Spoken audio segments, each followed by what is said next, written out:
¿Cómo está ahí, Facu? Bien, Qué eh, bueno. ahí está, sí, ahí se ve bien. Todo bien, gracias a Dios. ¿Y tú cómo estás? Súper bien, compadre. Largo día, ¿eh? Parece que hoy ha sido un día que llevamos prácticamente 12 horas ininterrumpidas de trabajo con Facu. Por eso aquí este rostro. Este rostro, esta ojera, sí, hoy estuvo intenso. Hace media hora terminé de atender el último paciente del día y me puse como a aspirar, a mover un poco el cuerpo antes del live para oxigenar. Qué bueno, Facu. Qué bueno que alcanzaste un poquito a hacer algo fuera del laburo. Hoy Sí, tenemos un tema llamado depresión, ansiedad crónica, estrés y psicodélicos. ahí te Hola, están saludando, Yanni, qué hola, bueno. hola. Dale, Max. Comencemos, Súper. Andrés, con este vivo. Perfecto. ¿Qué nos puedes decir, ¿no? De los psicodélicos, de las medicinas, ¿cómo pueden ayudar o por qué se relacionan o en qué con la ansiedad, el estrés, la depresión? ¿Mm? Bueno, primero que todo, gracias Facu por acompañarme. Hoy día iba a dar esta charla solo, pero Facu a última hora se quiso sumar para que no estuviera solo. Y me pareció una clase, de repente me puedo poner un poco latero y Facu ahí me pone el freno. Así que bueno, pidiéndole, ¿no es cierto?, arriba, a nuestro Padre, a la intercesora que está ahí, a nuestra Santísima Virgen, que endulce nuestras palabras y que, bueno, que también hablan de los oídos que van a escuchar. Primero, agradecer a todos los presentes y por supuesto quiero partir siendo bien claro que nosotros no vamos a partir recomendando el tomar y automedicarse con hongo o con ninguna sustancia psicoactiva, eso lo quiero dejar claro. Nunca vamos a recomendar el uso de ninguna sustancia sin la supervisión de un profesional cualificado.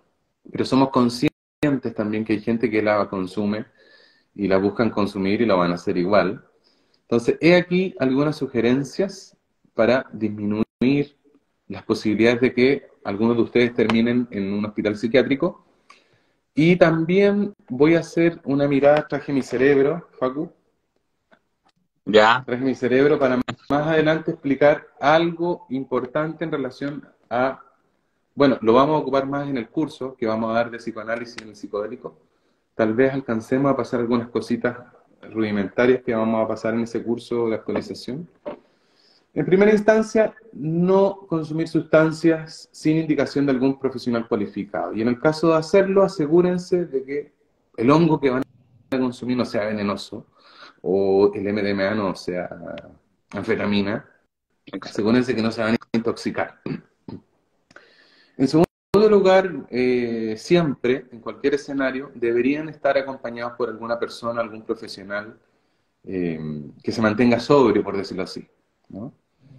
Hay que asegurarse de que estemos acompañados de una persona que nos facilite el acompañamiento seguro ante, por ejemplo, una eventual emergencia, o como le llaman los psiconautas, un ancla hacia la realidad sensible, ¿no? Esa realidad que llamamos consensualmente como aceptada. Una persona responsable de regularnos también, de cuidarnos cuando se mueven las cosas a nivel de ansiedad, de regresiones, etc. Entonces, siempre debería haber una persona sobria acompañando. En tercer lugar, sea el medicamento que sea, hidratarse. A veces uno corre maratones internas y el desgaste es tan grande como si uno estuviera corriendo en una cancha de fútbol. En Mm. cuarto lugar, recomendaciones así en primera línea, no mezclar nunca sustancias con otras. Marihuana fumada que tiene una serie de componentes, eh, o el alcohol, por ejemplo, nunca recomendar ninguna sustancia o medicina psicodélica, dichos el MDMA, el hongo, la ayahuasca, con otro tipo de sustancia. Eso está totalmente contraindicado, un riesgo grave, contraproducente, puede generar emergencias desagradables, incluso la muerte. Y en quinto lugar y último, antes de comenzar, quisiera recomendarle también a todos quise partir porque siempre se suman personas psiconautas que les interesan estas cosas. Eh, una vez que se toma un psicodélico no hay vuelta atrás, o sea, no peleen con los efectos de los niños santos o de ninguno de estos seres, ¿no? Mejor ponerse música, pedir ayuda, que alguien nos acompañe y ponerse cómodo y esperar que pase el efecto. Mm. Eso en primera línea. Hay un experimento que se realizó en la Johns Hopkins, que lo presenta Roland Griffith en el TED del 2015, no sé si se acuerdan, en torno a la depresión con personas con cáncer, que también se hizo una investigación en una universidad de Nueva York, y también vamos a hablar de un estudio del London College, ¿no? Uno de los riesgos de esta terapia que hoy gozan tanta popularidad es generar falsas expectativas en Mm. torno a las personas que tienen necesidades de salud mental reales y que deben ser atendidas por procesos largos psicoterapéuticos y no con personas que hicieron un cursito, por ejemplo, de microdosificación o terapeutas que tienen ciertas sensibilidades espirituales. Cuando uno trabaja con situaciones de padecimiento de salud mental necesita profesionales bien entrenados. Y hoy vemos cómo se ramifican cursillos o seminarios de microdosis con terapeutas que carecen de un entrenamiento genuino. Vemos que hay un boom del comercio de los psicodélicos. Gente se capacita un poquito y ya están convidando sin saber realmente las cosas que se movilizan a nivel energético espiritual y a nivel psicoanalítico relacional. Hay mucha retraumatización inadvertida que la vamos a ver en el curso, ¿no? Mm. Vemos también, querido Facu, para poner sobre la mesa, que hemos visto muchas publicidades de este tipo de cosas que hablan de que con estos tratamientos se cura la depresión. Yo estuve leyendo muchos estudios y se hablan de hallazgos que efectivamente mejoran el estado de ánimo, reducen los síntomas de la depresión y la ansiedad y el estrés, pero que no se sabe aún eh, si todas las personas están preparadas, por ejemplo, para un proceso de microdosificación. Incluso hay un solo estudio comparativo con el escitalopram, que hay personas que podrían tomar un antidepresivo, ¿no? Y no necesariamente eh, una microdosis de psilocibina, ¿no? Que hoy está tan, o de la ayahuasca. Eh, Se han reportado, incluso hay algunos estudios que son preocupantes, de personas que completaron un proceso, ¿no? Y después de una evaluación de 30 días los síntomas volvieron, Mm. ¿no? Entonces, eso sobre la mesa en primera línea. Mm. ¿Por qué hoy día le pusimos estrés, depresión y ansiedad? Cuando hablamos de estrés, sobre todo hoy después de la pandemia, una de las grandes pandemias en la actualidad, como tú bien sabes, Facu, es la salud mental. Entre los 15 y los 35 años se están suicidando una cantidad de personas impresionante. No quiero dar datos ni cifras, pero Chile es uno de los países con más suicidios. Por lo general, el paso previo al suicidio es la depresión. Y vamos a entender cómo y qué es la depresión. Vamos a tratar de transmitir algunos elementos importantes. Y cómo esto se relaciona con el estrés, con la ansiedad y con los psicodélicos. ¿Qué te parece? Mm. Excelente, muy bien para empezar, para rayar la cancha, ¿no? Eh, y para agregar, ¿no? A lo primero que dijiste en torno a los cuidados, si es que igual voy a hacerlo solo, aunque nosotros no lo recomendamos, es también como ver qué recursos tengo a mano, ¿no? O sea, como persona, ¿no? Qué me sostiene al aquí y ahora, qué me trae de vuelta, ¿no? Siempre en los seminarios, en las sesiones que hacemos con el trabajo con estas medicinas, eh, es muy valioso el cuidado previo, las indicaciones previas, los anclajes, ¿no? Que se le llama, también, ¿no? Hacer una revisión. Y como bien dijiste también, pasando un poco a lo último que nombraba, las medicinas son para todos, pero no todos para las medicinas, decía por ahí alguien muy sabio, Sí. ¿no? Eh, y, y es importante recalcar de que a veces se necesitan procesos, a veces se necesitan fármacos, y que no existe la persona o el paciente, ¿no? O sea, Si a tu hermana, a tu prima, a tu amigo, a alguien conocido le hizo muy bien para la ansiedad, tal vez las microdosis, a ti pueden no hacerte tan bien las microdosis, pero sí tal vez un tratamiento con pasiflora, melisa, otras plantas naturales, ¿no? O sea, no existe la persona, no existe el paciente. ¿Mm? No existe tal cosa como la sustancia, no existe tal cosa como el cerebro, sino Exacto, una sustancia, un cerebro en un contexto, ¿no? exacto. El estrés. Todos los organismos vivos tienen una tendencia natural a la búsqueda y a la mantención del equilibrio biológico. Hay situaciones que nos sacan abruptamente de ahí. A eso le llamamos estrés agudo, Mm, que por supuesto funciona diferente en cada organismo. Ahora, en los vertebrados superiores, de los mamíferos para arriba, tiene que ver con los mecanismos de huida, de arranque, el mover las piernas. Tú lo debes saber. La activación de la musculatura en pos de la sobrevivencia. mm, Por lo general, en los animales, por ejemplo, si nos imaginamos el Discovery Channel, el Animal Planet, un ñu, ¿no? Esta especie de búfalo grande que está arrancando un tigre o una pantera, eh, por lo general o arranca o muere, ¿no? Arranca mm, cuando el tigre lo sigue, bueno, si el tigre no lo pilló, queda ahí y el ñu sigue pastando, eh, tomando agüita y listo, se olvida del tigre. En ese momento donde el animal es atacado, ¿qué es lo que ocurre? Se moviliza la energía, se mueve la energía donde se guarda, donde se almacena, a lugares donde se necesita. Es decir, la glucosa se mueve rápido hacia los músculos, aumenta la frecuencia cardíaca, se aumenta la presión arterial, aumenta la frecuencia respiratoria para oxigenar el mm. arranque. Y en ese momento del disparo del estrés agudo, se suspenden otro tipo de actividades o otro tipo de proyectos, por decirlo así, que son más a largo plazo en el cuerpo. Por ejemplo, el crecimiento, el deseo sexual, la ovulación, la secreción en hombres de la testosterona. Nada de esto tiene sentido. Todo lo que sea construir a largo plazo queda inhibido. O sea, se inhibe la inmunidad. Tú sabes que el sistema inmune trabaja a mediano plazo, ¿no? Mm, Se va restaurando o acomodando a través de los días, de la semana. No nos protege de lo inmediato. Trabaja a tiempo mediano. exacto. Me refiero a que trabaja a mediano plazo en relación a los milisegundos de una situación. Poniéndolo más en concreto, si vamos por la calle y nos ladra un perro bravo, ¿no? Sí. Llevándolo a escala lo que te explicaba el tigre con el niño. También a nivel fisiológico se genera una especie de anestesia.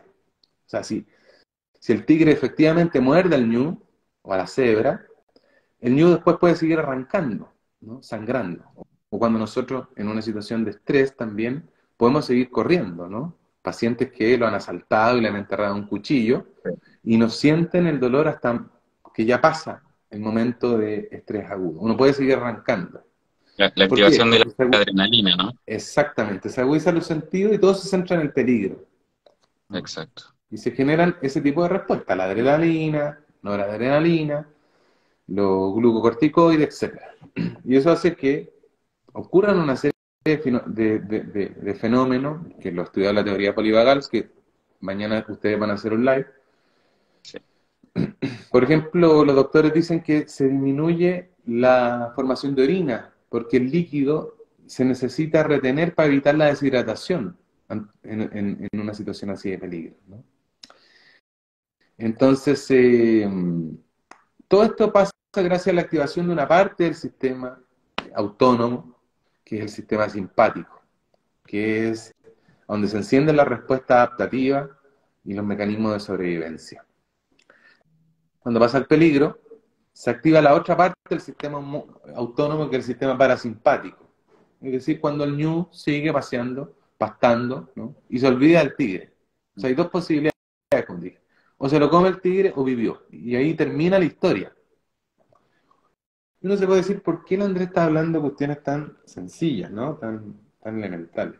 Porque justamente el animalito no tiene esta parte de arriba del cerebro. Mm, Cuando se complejiza el asunto es cuando le sumamos al cerebro instintivo, al cerebro medio, la corteza, el neocórtex. Es decir, cuando se complejizan evolutivamente los sistemas nerviosos, en el caso de los humanos, es decir, se ponen más complejos los cerebros, se suma una capacidad de pronosticar, ¿no? De imaginar futuros peligros. Cambia todo el escenario, cambia la situación, ¿no? Cuando nos va a atacar un perro en la calle, el cuerpo recibe estímulo y genera respuesta. No solo el estrés agudo basal. Entonces, ¿qué ocurre si una persona o un niño recibe permanentemente situaciones de estrés agudo? El sistema de alerta es encendido y apagado, encendido y apagado. Pero cuando alguien está permanentemente recibiendo, ¿no?, situaciones de estrés, por ejemplo un niño, ¿no?, el sistema de apagado empieza a dejar de funcionar bien, por decirlo de algún tema.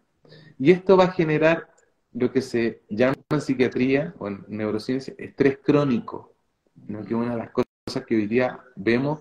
Por ejemplo, cualquier paciente, ¿no?, que llegan con licencia, yo le digo, ¿qué le dijo el doctor? Tengo estrés crónico.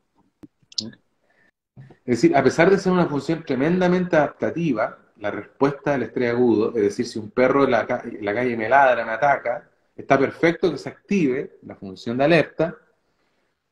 El problema es que si después llego a la casa, a diferencia del ñu, que se olvida del tigre, yo llego a la casa y sigo pensando en el perro. Y mi cuerpo sigue vivenciando la experiencia del perro, de lo que me pasó. Y pienso Y después que discuto. después no voy a pasar más de ahí, ¿no? Y todos los Exacto. perros me asustan, ¿no? Y voy más atento en la calle y ya se entra en una dinámica mucho más agotadora también, ¿no? Claro, De y voy estar, de pensando ser. cada rato, pero no solo pensando lo que me ocurrió, sino viviendo, Exacto. ¿no?, lo que me ocurrió. Entonces después aparece mi hermano o aparece un amigo y me dice algo, ¿no?, o discuto un poquito con mi jefe y se activa nuevamente la respuesta de estrés agudo. Y eso ya no es tan bueno. Mm. ¿Ves el Van der Kolk? Decía como que quedaba la torre de vigilancia, ¿no?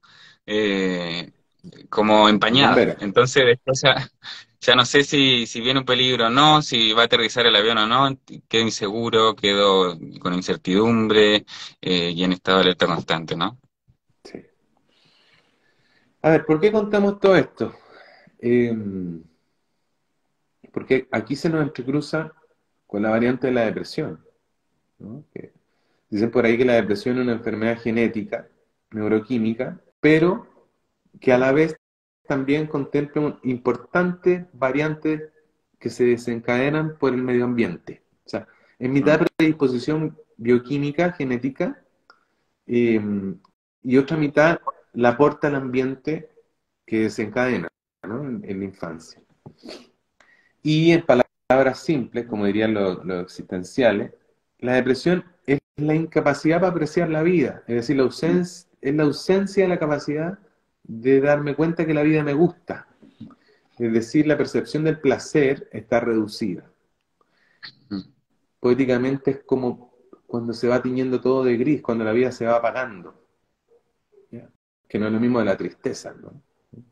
Hay síntomas más permanentes, hay una dificultad generalizada para sentir placer, anedonia. La vida se va mm, tornando gris, ¿no? Es decir, incluso las cosas que deberían generar placer no logran interesarme. Hay un ánimo depresivo generalizado, hay un desinterés por las cosas que a veces usualmente me llamaban la atención, ya no me interesan. Eh, Corporalmente el apetito aumenta o disminuye, ¿no? Hay una sensación de enlentecimiento motriz, hay mucha culpa en la depresión. Yo creo que vamos a hacer después un live solo de la depresión, ¿no? mm. Vamos a explicar cómo desde el psicoanálisis la depresión es un síntoma de otra neurosis. Pero estamos hablando ahora simplemente de lo sintomatológico. Hay mucha culpa y sin justificación real. La persona con depresión tiene una depresión, una sensación de culpa generalizada. Y muchas veces desde ahí se van originando la ideación suicida. Mm. empiezan a circular ideas muy rígidas, muy calcificadas de ideas negativas. Por ejemplo, con pacientes reportan, siempre me pasa lo malo a mí, soy una mala persona, nací para estar mal, yo no sirvo para la vida, etcétera, etcétera. Son ideas circulares.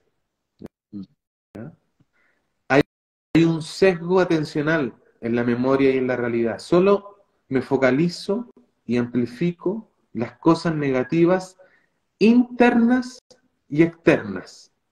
Y esto contribuye a que siga cayendo el estado de ánimo. Siga cayendo el estado de ánimo. Y aquí vamos a empezar a conectar, ¿no? Aquí muchos de los colegas que están conectados saben que hoy en día, según la Organización Mundial de Salud, hay más de 350 millones de personas con depresión en el mundo. Es la causa número 1 de la discapacidad mundial, superando las enfermedades cardíacas. Y el problema, ¿por qué es tan importante esto, Facu, y por qué vamos a hacer el curso psicodélico? Porque dice la estadística que solo el 10 y el 20% recibe un tratamiento parcialmente adecuado. 10 o 20%. ¿Ya? ¿Qué se sabe de todo esto que estoy hablando? Después voy a ir conectando las cosas. ¿Qué se sabe? Hay grados de heredabilidad, pero que no alcanzan a generar la enfermedad depresiva. Es decir, hay cierta predisposición de herencia, sí, pero si yo le sumo situaciones de estrés a nivel temprano, lo que hablamos al principio, se nos va a hacer más sensible y más factible que estas dos variables contribuyan a la depresión. Dicho de otro modo, si hay mucha genética y hay mucho trauma temprano, no me va a hacer falta tanto estrés en el futuro para activar la depresión. Basta con pequeñas situaciones estresantes para que se empiece a activar la situación depresiva. ¿Me expliqué? Es decir, si hay mucha genética o predisposición dado de la heredabilidad que dice la neurociencia, y está lo que dice el psicoanálisis, trauma relacional o trauma complejo, no voy a necesitar después en la adultez tantas variables estresantes para que se gatille la situación depresiva. Es decir, dicho de otra forma, estrés temprano, más genética, más estrés actual, tengo la depresión. ¿Ya? Repito, situación expresiva en la infancia, de estrés en la infancia, trauma relacional, genética, estrés actual, tengo depresión. ¿Ya? ¿Se va entendiendo? Sí, súper importante esos puntos, Andrés, porque también nos da otra luz en cuanto a lo sensible que puede ser acercarnos a tomar alguna sustancia por nuestra propia cuenta y que tal vez abra o muestre una historia, ¿no? No conocida, por ejemplo, de alguna tendencia que se ha visto, ¿no? De personas que toman solo y les dan ciertos brotes psicóticos o esquizofrénicos, porque ya había una historia en el árbol, en la familia, ¿no? O sea, entonces tocas un punto súper importante también, o sea, que hay que conocer la historia, ¿no? Psicoemocional también, de la que vengo, porque eso puede movilizarse o de alguna manera revelarse o amplificarse incluso dentro de un espacio con medicinas, con sustancias, psicodélicos, etcétera, ¿no? Sí. Claro, es que después vamos a llegar a eso, porque llega mucha gente que hizo tomas de microdosis y que a la larga, después de 6 meses, están igual o peor, o con Sí, mayores síntomas, dicen algunos estudios. Por eso es tan importante eh, tener atención con la masificación del negocio de la microdosis con personas que no cachan nada de psicoanálisis sí, o de psicoterapia psicoanalítica. Para allá voy a ir, pero estoy recién tirando cosas sobre la mesa. Acuérdate que Claudio, no fue Claudio Naranjo, Gurdjieff tenía la idea del cerebro trino, del cerebro reptiliano, ¿no? De los tres cerebros, ¿no? El cerebro reptiliano en la primera capa más pequeñita, después viene el sistema límbico, la segunda capa, y la tercera capa del cerebro sería el cerebro, el neocórtex, ¿no? Evolutivamente son estas tres capas. Las respuestas físicas, anatómicas de sobrevivencia y reproducción están en el cuerpo, en el cerebro más antiguo que heredamos de los reptiles, sobrevivencia. Después viene el cerebro mamífero o el sistema límbico, donde están las emociones. Y en tercer lugar está el cerebro, o el neocórtex que le llaman, donde está el aparato cognitivo, el pensamiento complejo, más elaborado. Ahora voy a explicar algo importante, Facu, y yo creo que aquí esta es una cuestión inédita que ni siquiera la he conversado contigo, imagínate. Es la depresión, es la depresión, el neocórtex, la parte más compleja del cerebro, eh, se sobrepuebla, por decirlo de algún modo, de pensamientos negativos, ¿ya? Eso se llama hoy el Default Mode Network. O sea, es un nivel de jerarquías neuronales, son de las capas más altas donde se estructura el yo en el neocórtex, que son las ideas fijas, son las ideas que yo soy y seguiré siendo el mismo, es donde se solidifican las creencias. O sea, las capas más superiores del neocórtex se calcifican ciertos circuitos, ciertas formas complejas a nivel neurológico, y se sobrepueblan de pensamientos negativos y le envían a los otros dos cerebros, al cerebro medio, de las emociones y al cerebro instintivo, la información de que está ocurriendo algo grave, aunque no lo esté ocurriendo en la realidad consensuada. O sea, el pensamiento rumiante, la Default Mode Network, que son estas formas, estas redes neuronales complejas que están en las capas más altas del cerebro, donde se estructura el yo. Por eso después vamos a hablar cuando hay en macrodosis disolución del yo, lo que se le llama la disolución del ego, justamente porque se da este fenómeno neuronal, es donde la idea de que yo soy yo y siempre seré yo mismo, esas creencias potentes que se articulan, que nunca se cuestionan. Por ejemplo, que el cielo está arriba y que el suelo está abajo, nunca me cuestiono eso. Son creencias que no nos cuestionamos, no nos preguntamos, que no dudamos. En la neurociencia, estas redes, en castellano se llama red de modo predeterminado, o también se le conocen en otros campos de la neurociencia como la red predeterminada, o red de estado predeterminado, o la red profrontal. Tiene distintos nombres, pero no quiero entrar en detalle. Estas redes neuronales se conocen cuando el cerebro está activo y cuando una persona no está enfocada en el mundo exterior, pero el cerebro está despierto. Dicho de otro modo, es cuando uno está en el pensamiento rumiante. O sea, cuando una persona está pensando los demás y pensando en sí mismo, o recordando el pasado o planificando el futuro. Estos nodos neuronales están más conectados cuando las personas están deprimidas. Y se activan cuando el cerebro no está en ninguna tarea específica. Esto es lo que se llama el viaje mental en pensamientos, que tiene que ver con el Default Mode Network, ¿no? Con estos circuitos. Exactamente. Es cuando, por decirlo en términos simples, está el pensamiento rumiante. Cuando me voy para adentro, es cuando los psicoanalistas dicen el sentido de futilidad en las personas con trauma. Es cuando tú ves que cuando hay pacientes que están atrapados en un ciclo permanente y repetitivo de ciertos pensamientos. Donde evitan un poco las ideas obsesivas también, ¿no? Como la idea obsesiva, y este fenómeno tiene que ver con la hiperactividad de esta red. Claro, exacto. ¿Ya? Hay tres cosas que han descubierto en las neurociencias que disminuyen esta hiperactividad del Default Mode Network, ¿no? De estas redes complejas de la parte superior del cerebro. Uno son los antidepresivos. Dos, la meditación o el mindfulness, ¿no? Que se está estudiando. Y tres, algunos psicodélicos. Por general, los serotoninérgicos, la ayahuasca, el LSD, la psilocibina y los noradrenalínicos como el MDMA. ¿Ya? Después vamos a hablar de eso.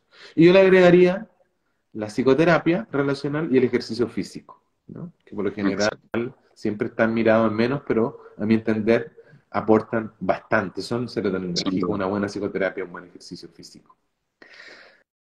Si logramos que estas conexiones complejas pierdan fuerza, vamos a lograr resultados de la depresión. El mindfulness sirve, O sea, la integración de las prácticas meditativas a la salud mental. Usted, para los que no saben, el mindfulness, bueno, Facu es profesor de mindfulness, proviene del budismo, ¿no? De una parte del budismo del Vipassana, ¿no?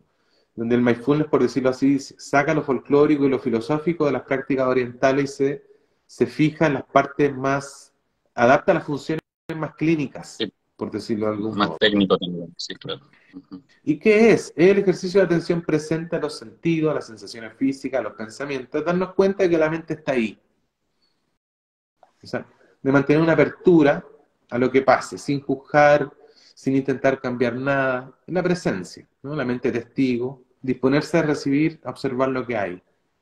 Es decir, la práctica del mindfulness o de la meditación permitiría ejercitar una actitud mental diferente a la habitual, la práctica meditativa. Es decir, de dejar de pelearse con lo real, ¿no? Sí, esto es para los trastornos evitativos, ¿no? Hay un apego al placer y un rechazo a lo doloroso. Las prácticas meditativas y contemplativas te dicen ver las cosas tal como son, ¿no? ¿Eso genera dolor? Ok. O sea, percibe, observa la respiración, observa los fenómenos mentales, presta la atención cómo aparecen, ¿no? Y cómo pasan. Según las prácticas orientales, esto va a enriquecer la vida. Podríamos ver algo que ya estaba ahí, pero que antes no veíamos, etcétera. Identificarse, perdón, no identificarse con el pensamiento, es decir, observar los procesos mentales, los pensamientos como fenómenos de la mente y no como una realidad concreta que está pasando ahora. ¿Qué es lo que le pasa al depresivo? Es decir, observar los pensamientos como fenómenos de la mente y no como una realidad concreta que está pasando ahora. ¿Qué es lo que hacen estos circuitos de pensamiento corticales superiores?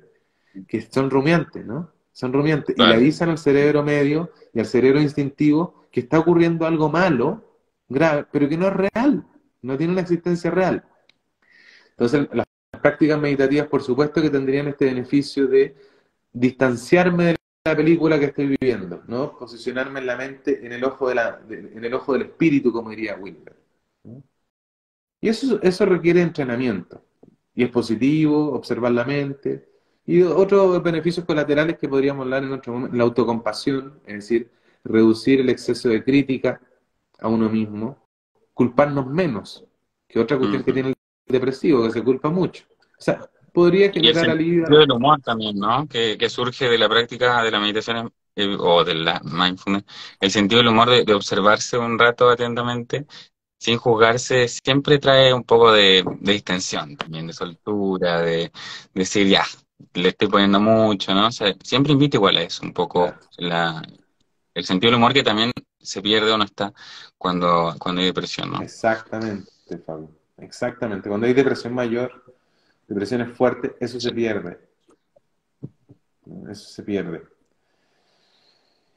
Y bueno, los antidepresivos no vamos a hablar acá, no me corresponde, no soy psiquiatra, pero sí podríamos hablar de los psicodélicos que es el tema que nos convocaba, ¿no? Después de poner Exacto. todos estos elementos sobre la mesa, por fin, a nivel introductorio, vamos a hablar de los psicodélicos.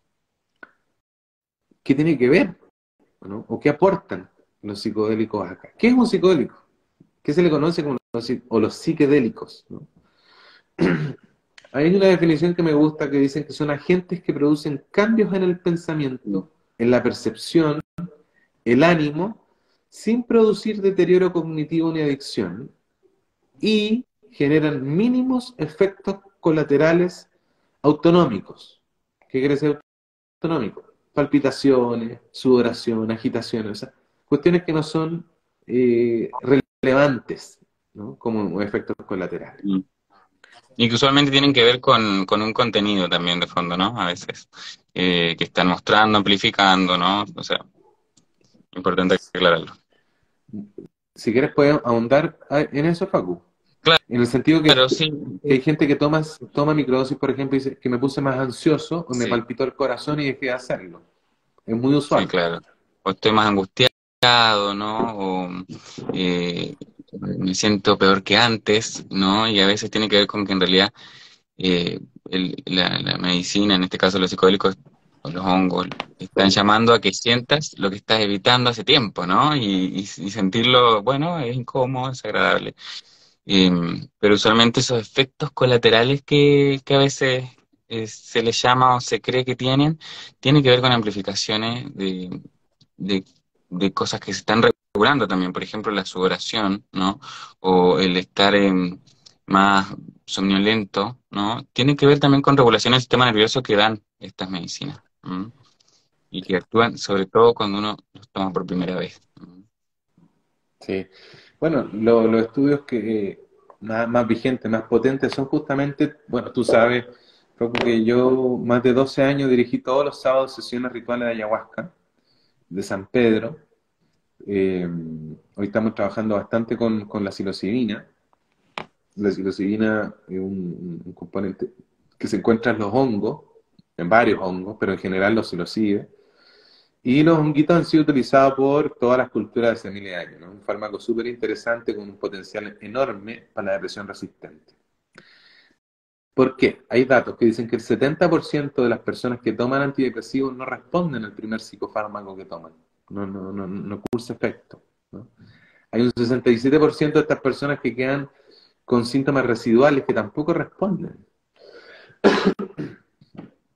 Y uno de los problemas de los antidepresivos, que dicho sea de paso son necesarios en algunos casos, ¿no? Ujú. Pero en algunos casos no, ese es el punto, es que requieren de un uso prolongado, es decir, se usan por lo menos un año, dicen los psiquiatras, y en muchas personas de por vida, es decir, hay un uso crónico de los antidepresivos. La Johns Hopkins hace un par de años hizo un estudio de depresión y ansiedad con pacientes con cáncer, que está ahí disponible en las redes, con una sola dosis elevada de psilocibina, y se hicieron mediciones. Ahí, tú sabes que hay una serie de test para hacer mediciones que miden la depresión y la ansiedad, y entrevistaron a familiares, a cercanos, ¿no? Se hizo un estudio de doble ciego, que es importante dar ese dato, es decir, que no se les dice que se les da, ¿no? A algunos se les da placebo, a otros no. Se hizo un doble ciego y con soporte psicoterapéutico antes, durante y después, ¿no? Después en la New York City se hizo también un estudio similar con personas con cáncer, pero aquí se comparó con el placebo. Y lo interesante es que hubo un control después de 4 años y medio. Se descartó el uso aquí del medicamento placebo es igual que el del antidepresivo. O sea, tiene los mismos efectos. O sea, eso ya dice mucho. Pero lo interesante es que donde se usó psilocibina, los estudios científicos dicen que el 60 y el 80% continúa con una significativa reducción de los síntomas de la presión y la ansiedad después de 6 meses y medio de, de la ingesta de una macrodosis de psilocibina, y no hubo efectos adversos significativos. Y el otro dato interesante, que el 80% reporta haber tenido mejoras en la calidad de vida, en el ánimo, en las relaciones y en la espiritualidad, luego de una experiencia de macrodosis, supervisada, por supuesto, por profesionales. Mm. Hay otro estudio que se hizo en el London College, en el Imperial London College, que daban una dosis baja primero, una dosis mediana de 0,5, y una semana después una elevada para los casos de depresión resistente. ¿Qué es la depresión resistente? Lo digo brevemente porque ya veo que nos quedan 15 minutos y recién estoy empezando con el tema de la conferencia. Es la depresión resistente es la que no responde al tratamiento. Es un problema bastante grave en la actualidad en salud mental, y bueno, los protocolos que se utilizan hoy, solo quiero decir eso, aún se utilizan tratamientos anticonvulsivos con electroshock en casos de depresiones resistentes a los tratamientos con antidepresivos y psicoterapia. Una cuestión terrible que ocurre en la salud mental, ¿no? En el London College se hizo ese experimento donde se dio una dosis baja como test, el paciente con promedio FACU de 18 años, en realidad eran 17 años y medio, con depresión. O sea, pacientes que tenían 17 años y medio en promedio con depresión, se le dio una dosis mediana y 7 días después una dosis alta. ¿Qué dijeron los resultados? Los resultados mostraron reducción significativa de los síntomas depresivos. El 67%, mira, es muy alto este dato para salud mental, Facu, tuvo una remisión al séptimo día de los síntomas depresivos. el 58% mantuvo respuesta en relación a la mejoría en los siguientes 6 meses y el 42% mantuvo remisión completa del síntoma a los 6 meses. O sea, la mitad efectivamente tuvo una remisión total. ¿Cómo lo hacen ellos? Reducen los marcadores, los test de ansiedad, anedonia y la última variante, ¿no? Sin efectos adversos importantes. Después los siguieron 4 años y medio después y se mantuvieron los criterios en la respuesta clínica en torno a la depresión y a la ansiedad. Lo interesante es que entre el 70 y el 100% de las personas le atribuyen la remisión a la terapia con psilocibina y califican la experiencia, el proceso psicoterapéutico con psilocibina con personal calificado como una de las experiencias personalmente más significativas en su vida. ¿Ya? ¿Cómo actúa la psilocibina en el Default Mode Network? Es que el cerebro funciona como, por decirlo así, como un órgano que intenta predecir la información que llega a los sentidos a través de estos circuitos más complejos. Y cuando entra algo a los sentidos, por decirlo así, no logra encajar porque la información que baja desde arriba, desde el neocórtex del Default Mode Network, no deja que entre información novedosa. Por eso a veces nos sirve la psicoterapia sola. Mm. ¿No? Entonces, ¿qué hace? El Default Mode Network hace que las predicciones de los pacientes con depresión sean rígidas, es decir, no permite acceso a información nueva, por más bueno que sea el psicoterapeuta. No, no deja que entre información novedosa de experiencias relacionales novedosas, porque estos puntos nodales donde están enquilosada, calcificada esta información, no deja entrar nuevos puntos de vista, por decirlo así. Es decir, están cargados de cosas negativas y van a impedir que entren información nueva. Es decir, el depresivo dice siempre que está mal, incluso si le pasa algo bueno, dice, como que no lo asimila, Claro. como que no lo advierte, no lo metaboliza como si fuera algo real. ¿Y qué es lo que permite la utilización del psicodélico? Es justamente permite que se conecten estas áreas que no están habitualmente conectadas, que están lejos, ¿no? Por lo general las conexiones neuronales van cerquitas, ¿no? Giran en torno a la manzana, no van más lejos, con un tratamiento de psicoterapia relacional y la microdosificación, por ejemplo, en no menos de 9 meses, para que se generen cambios estructurales, sino una experiencia nomás y después vuelven, los circuitos tienden a ser fijos, no cambian si no hay un proceso de 9 meses, ¿no? O sea, y hay que tener preparación psicoanalítica para hacer psicoterapia en 9 meses. No, la terapia breve no cursa efectos ni siquiera a mediano plazo. La, la interacción de psicoterapia relacional con psicodélicos permite la conexión de áreas que están muy lejos, es decir, que se conecten personas que neuronas que están en Arica con otras que están en Punta Arenas. Claro. Y eso ya es una situación tremendamente novedosa cuando alguien utiliza la microdosificación con psicoterapia psicoanalítica, conecta áreas que habitualmente no están conectadas y que están lejos, ¿no? Porque por lo general las conexiones neuronales se hacen con, ¿no? Entonces, ¿qué es lo que hace? En términos simples, un trabajo psicoanalítico con psicodélicos permite que se rompa el default mode network temporalmente, por decirlo así. Parcialmente se desarma. Y con microdosificación y con un trabajo sostenido de psicoterapia, con un buen psicoterapeuta, uno puede hacer lo que dice Philip Bromberg, cambiar sin dejar de ser, la paradoja, sin dejar de ser yo mismo, pero me puedo ir cambiando. Es decir, ese pequeño desarme del yo permite que entre información novedosa, ¿no? Y se pueden generar situaciones de cambio. No sé si me explico o me puse muy complejo. Sí, sí, sí, sí, no, pero y sin ir más lejos también ejemplos cercanos, ¿no?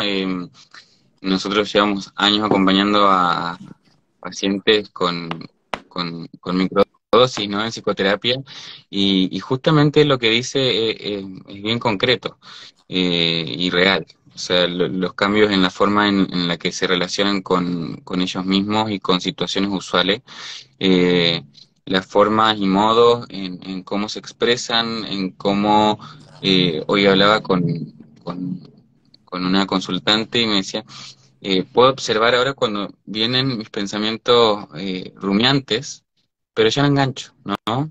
Y eso es muy valioso, es muy, muy, muy valioso. Eh, es un cambio de alivio, ¿no? Que es algo que también nos ha hecho, yo creo que a ti, a mí, y a cuantos más de los pacientes y consultantes que hemos recibido en Sabiaterra. Entonces, cambios concretos y no solo para concretos, reales y profundos, no solo para personas con depresión o con ansiedad, sino para también aquellos que quieren vivir mejor, ¿no? Que quieren vivir más tranquilos, que quieren gozar más de la vida, que quieren conectarse más con la espiritualidad, como decías, ¿no? Eh, eso es re importante también de, de dejar sobre la mesa, creo yo. Alguien pregunta que cómo funciona a nivel neuroquímico. Es cuando el agonismo del 5-HT2A, que es el receptor de la serotonina, que es la encargada del estado de ánimo, hay una liberación asincrónica del glucamato. ¿Qué quiere decir eso? Que se descoordina temporalmente cierta actividad eléctrica en el cerebro y esto desorganiza a estos sistemas calcificados rígidos temporalmente y dejan de tener una influencia rígida hacia abajo, es decir, hacia el cerebro medio, al cerebro instintivo, y esto permite que entre una experiencia nueva hacia arriba, es decir, esto permite que entre lo que se trabaja en psicoterapia.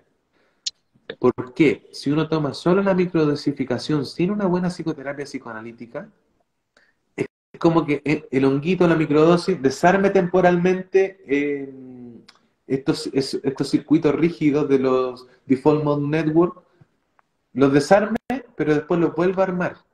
Por eso tiene que ir de la mano la microdosificación con la terapia psicoanalítica, porque el honguito separa temporalmente ese pensamiento rígido y ahí permite que entre la información nueva de abajo que viene de la relación terapéutica. Es decir, la información de más abajo, de la dinámica relacional, va a alcanzar conciencia, integración y actualización, ¿no? Lo que Eso es va a importante facilitar el porque psicodélico suavizar, relativizar, para que después se funda la nueva integración y se haga el compost, sí, ¿no? Y ahí viene la experiencia novedosa, y ahí se va cambiando la red depresiva con mínimo 9 meses de psicoterapia de microdosificación con las pausas, por supuesto, ¿no? Y con el ujú, seguimiento. ¿Por qué, Facu? Porque hay gente que ha tomado años microdosis y sigue igual, porque se ha automedicado. Por eso yo ujú, digo, no sirve de nada tomar las medicinas si no hay un acompañamiento. Aquí la mitad la hace el cirujano, ¿no? Porque cuando uno toma un viaje, toma hongos, no se pega un viaje de hongos, se pega un viaje hacia sí mismo, hacia los patrones que lo condicionan, hacia el misterio de la profundidad de su alma. Nadie que toma hongos se pega un viaje de hongos, se pega un viaje hacia sí mismo, hacia sus principios organizadores de la experiencia, hacia sus patrones relacionales, ¿no? Entonces, esto lo permite simplemente la psicoterapia relacional intersubjetiva, y esto va a permitir que se editen las cosas, la experiencia correctiva relacional, la experiencia novedosa. Hay que descentralizar un poco el efecto farmacológico de las sustancias psicodélicas, ¿no? Porque hay una mirada en la actualidad en los cursillos que se venden por ahí muy cerebrocéntrica, ¿no? Y no se sí, contempla sí, la dimensión humana y encarnada de una buena psicoterapia. Todo y muy es individualista, sustancias ¿no? o cerebro, ¿no? Sí. Entonces, Y no muy sirve tomar. individualista, es como sentarse a tomar la cuestión y mirar solamente hacia adentro. Qué bueno que lo ponen sobre la mesa, porque si algo nosotros siempre invitamos, ¿no? A los consultantes que hacen un proceso de microdosis, es atentos a sus relaciones, o sea, atentos a cómo te relacionas con tu familia, con tus amigos en el trabajo, porque ahí se va a dar lo distinto. Ahí va a aparecer algo novedoso. Y usualmente siempre en la terapia, en la clínica, es lo que traen después. O sea, me pasó esta situación que me pasaba siempre, pero ahora hice esto distinto, ¿no? Y ahí es cuando se reacomoda, reajusta, ¿no? Justamente en lo relacional.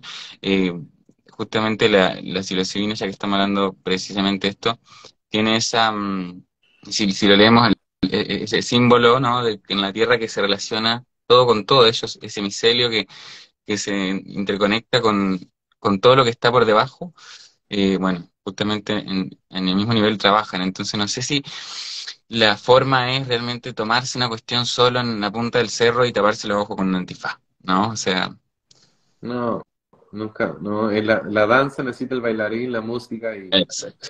Entonces hay que descentralizar la mirada sustanciocéntrica de que solo que la psilocibina o del cerebro, ¿no? No podemos tampoco focalizarnos que todo sea cerebrocéntrico y no contemplar la dimensión humana y el proceso psicoterapéutico, que es el que va a ser el ensamblaje, ¿no? Entonces, por eso la formación del acompañante es clave, ¿no? Si no se le van a ir cosas súper interesantes y no van a haber cambios permanentes en el tiempo, no. Mm, Simplemente va a ser una experiencia más simpática, otra más de la que acumula la gente con depresión, que después llegan con así una carpeta de tratamiento y ninguno dio ay, resultado. sí. Mm, Salud mental, una de cada cuatro personas necesita tratamiento psiquiátrico en algún momento de su vida, dice la Organización Mundial de Salud. Y hoy, 7 de cada 10 jóvenes, entre 15 y 25, después del COVID, de la pandemia, presenta síntomas de patología psiquiátrica. 7 de 10. Es una tremenda, es una tremenda cifra, Facu. mm. Se necesitan muchos terapeutas calificados, ¿no?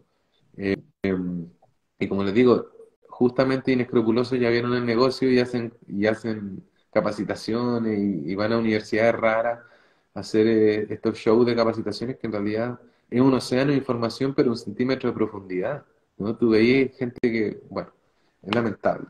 Entonces, en este revival de los psicodélicos, no quisimos hablar de neurogénesis, neuroplasticidad y todo lo que habla la gente sino tratamos de poner un poco más de profundidad, de interconectividad, sobre todo hoy día hablamos de los serotoninérgicos, que es como la psilocibina, hablamos de algunas partes del cerebro y a las partes importantes. En otro momento hablaremos tal vez de la preparación, la sesión, la integración, en el curso tal vez, en el set setting, Sí, los criterios de discernimiento, esta voz que me habla, ahí vamos a poner a Ferben Winnicott versus San Agustín, Dipona y San Ignacio Loyola. Vamos a compartir la información de un pequeño cursito que va a dar de aporte de la clínica psicoanalítica al trabajo con psicodélicos, no a la integración. No voy a enseñar a dar psicodélicos porque no es mi oficio, pero sí, ya que hay un disclosure, hay un revival de la terapia psicodélica, dar una capacitación más o menos interesante para dar lineamiento y para evitar eh, improcedencia y, ¿no? Por el furor curandis, ¿no? Por esta... sí.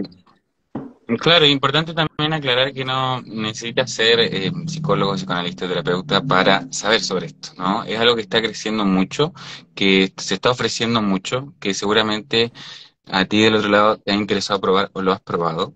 Y es importante capacitarse, estudiar, ¿no? Lo que decíamos al principio de vuelta en torno a qué recursos tengo si voy a probar esto, sea solo, que no lo recomendamos, o con otras personas o hasta con nosotros mismos aquí en Sabatero.